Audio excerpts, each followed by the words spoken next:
Welcome back to High Class Gear. Get yourself ready for another great video. You won't find anyone with more realistic and intriguing stories from the big 80s and the weird 90s than this channel. If you came here looking for something strange, creepy, car chases, police fights, stupid mistakes that came back to get me, or even for a little bit of knowledge, you've definitely come to the right place. Please make sure to like, comment, and subscribe so you stay up to date with all the great content coming your way.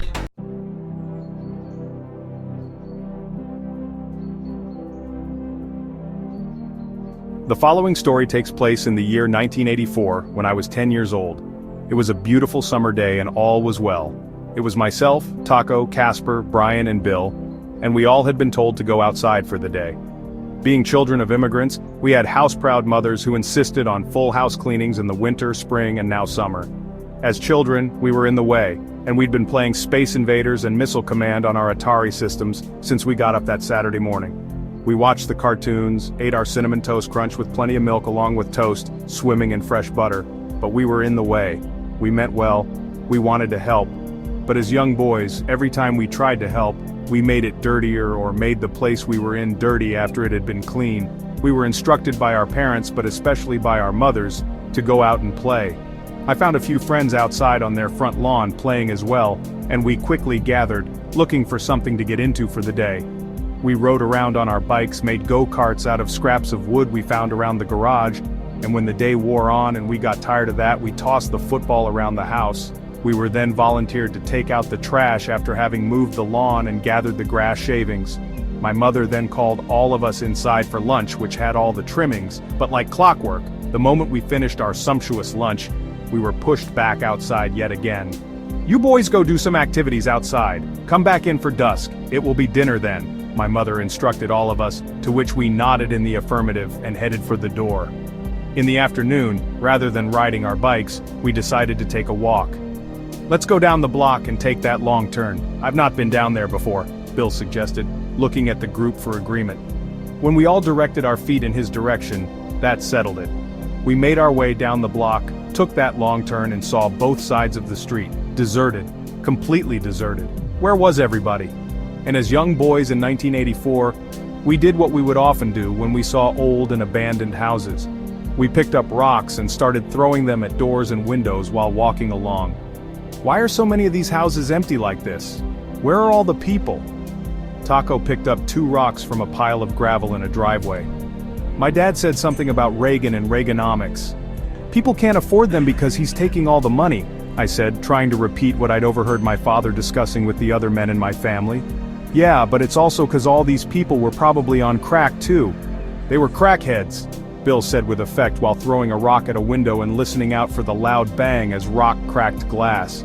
It didn't shatter, but it had a large diagonal crack going from one side to the other. It was a good shot.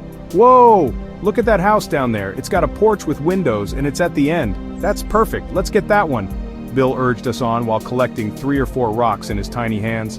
"Wait, I heard there's a guy that lives in that house. He's like a weirdo or something and lives on his own. His face is all messed up and he hates people. What if that guy comes out? He gives me the creeps."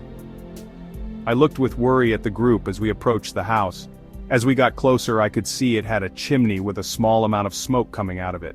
There was one downstairs light on, and the door was open halfway, but it had a screen door in front of it. You couldn't see in the house, but you could tell that someone must be home. "Hey, I think we should go back. Look at the smoke and the light. That retarded guy is probably home," I warned the group, stopping in my tracks and hoping other would join me. Everyone stopped. "Come on, don't be such a weenie. That guy's weird and retarded like you said. What's he gonna do? He can't do anything. He's just some freak that lives by himself. There's enough of us, we'll kick his old ass if he comes out to us. Let's go, stop holding us up," Bill commanded, surging forward with the rest of us behind him. I followed along reluctantly. I had a bad feeling about this house, and the guy. But Bill says he knows what he's doing, so it's his call. I don't know when he became in charge of the group, but we were all following his lead. It started with Bill throwing the first rock. There was a mighty crash as the upstairs window shattered, then a window pane next to it, then the bathroom window on the side of the house that Brian had hit with his rock. After a while, even I could no longer resist, and I looked for a rock to throw. I looked around and found a good-sized one. That one should do some real damage. I wanted to throw it through the screen so that I could see my rock went furthest into the house.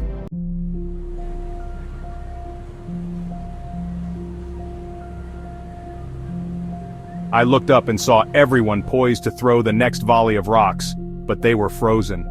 My worst fear was confirmed. That screen door swung open, and the deformed guy marched out onto the porch. He had black, tightly cropped hair and rubbery-looking skin. His face looked like it might have been burnt, or too many pimples. It had all these weird bumps and marks on it, and one eye was larger than the other. He was wearing blue overalls with what looked like black work boots, but all his clothes were dirty and ugly-looking.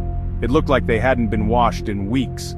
I was close enough to the porch to make him out, but in the slowly arriving dusk, there was a slight shadow over him. He looked down and saw me and lunged. I jumped back just in time and turned to run. Bill, before retreating, felt emboldened enough to yell, "You ugly, deformed cocksucker!" before showing him his upturned middle finger and running. We all ran as hard as we could, and with the wind blowing in our direction, it assisted us with speed. We got to the end of the block and the guy was still there, standing at the bottom of his porch, looking, like he was studying us. "That's right, you deformed bastard! Can't catch us! Come on, Mr. Slowboots!" Bill jibbed and teased. The deformed dude stepped down from his porch and was now standing on his front lawn, looking. He had his head slightly tilted. His face was blank and expressionless. We made our way back to the roads leading to the house and were far away from the abandoned house and the guy with the messed up face.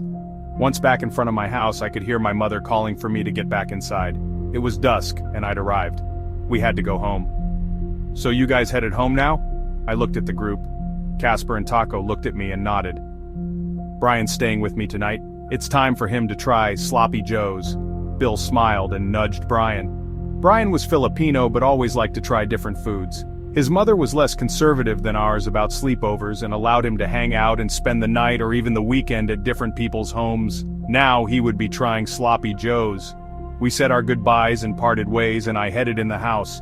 What happened next was told to me by Brian, and I trust his story because he's the only one alive to tell it. I wasn't there, but what he told me happened at the sleepover, I believe, and don't doubt for a moment.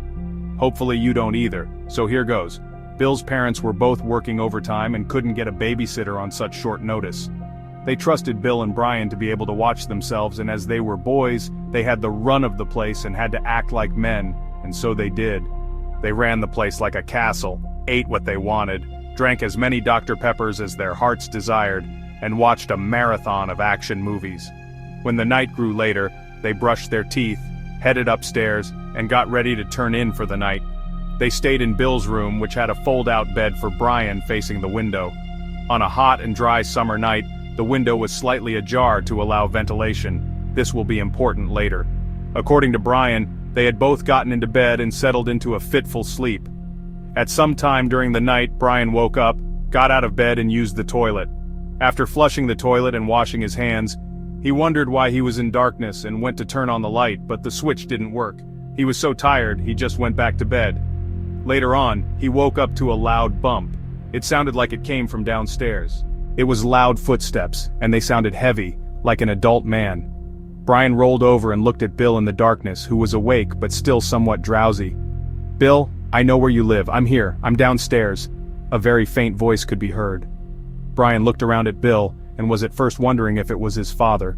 But Bill didn't call out to his father. Instead, he looked around the room and sat down on his bed. He gathered his covers around him in a lump. Brian went deeper into his covers. "Bill, I'm coming upstairs," the distant voice announced. Then Brian heard the bump of booted feet coming up the stairs, one at a time. Then there was a pause. "Bill, I'm coming down the hallway. Would you like to see my face?" The voice was now only slightly raised. Brian realized in horror that this had to be the deformed guy, but he was too terrified to move. "Bill, I'm at your room door. I'm coming in," the voice announced. Brian was well enveloped in his covers like a fort, but could see into the darkness through a little slit in the covers. A slight hint of light came in through the bedroom window from the streetlight outside. He could faintly make out the image of the person that had stepped across the threshold to enter the room. It was the deformed guy. Holy shit, Brian began to shiver. Bill was weeping and shaking slightly under his covers.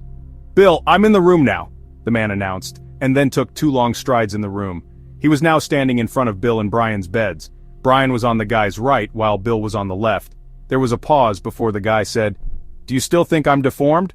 Then the deformed guy pounced on Bill's bed. Before the guy could turn on Brian, he did the one thing that he as a 10-year-old could do in such a situation. He jumped up from his bed and out the open window, sailing to the ground feet first. It was one floor, and the way he landed, he broke bones in both legs. In terror and fear, he shrieked, both in pain and hope that his loud voice would alert others.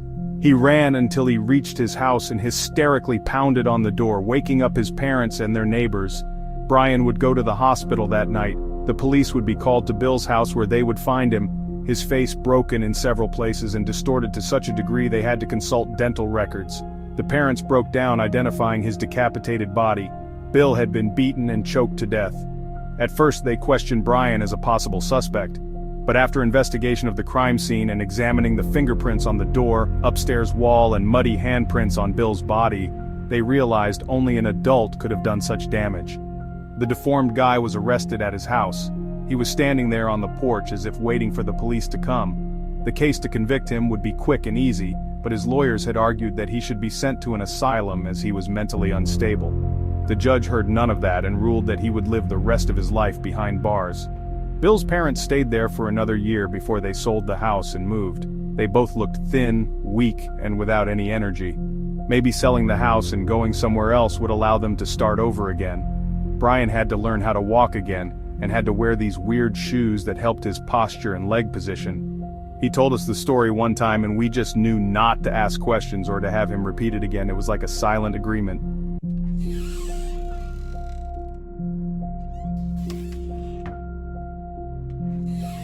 What I learned that day was that we should have left that house alone and we should not have provoked that deformed guy. Our first instinct was right, but we decided to follow Bill even though we knew better.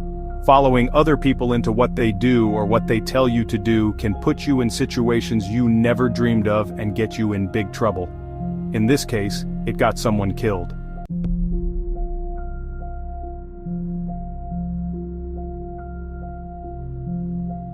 If you enjoy these videos and what we do here, subscribe to the High Class Gear channel, give us a like, and hit the notification bell so you always get updates on new content every week. Help us on the way to 1,000 subscribers. We upload unique and engaging videos every week for you to enjoy. Stay safe out there.